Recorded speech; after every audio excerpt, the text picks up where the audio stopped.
Ribuan warga padati Pantai Tita Lama di kawasan Istana Mini, Kecamatan Banda, Maluku Tengah. Ribuan warga baik lokal maupun pengunjung memadati Pantai Tita antusias menyaksikan Manggurebe Belang di perairan Laut Banda, Sabtu 29 November 2025 sekira pukul 14.40 WIB.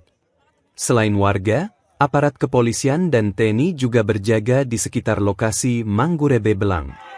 Masyarakat lokal dari pulau-pulau yang bersebelahan dengan Banda Neira juga datang menghadiri pacu belang. Area Pantai Tita Lama dengan panjang sekira 1 km itu dipadati masyarakat hingga turis.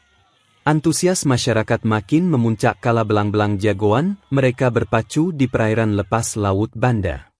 Event tahunan ini juga mendatangkan rezeki bagi para pedagang kaki lima di sekitar area Pantai Tita Lama. Camat Banda, Yani Hasanusi menyampaikan terima kasih kepada Balai Pelestarian Kebudayaan Wilayah 20 Maluku dan pemerintah daerah Maluku Tengah atas terselenggaranya Banda Heritage Festival.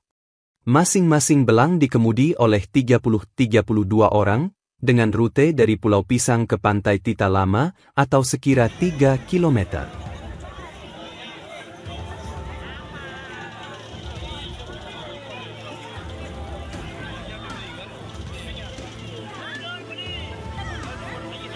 Download Tribun X sekarang, menghadirkan lokal menjadi Indonesia.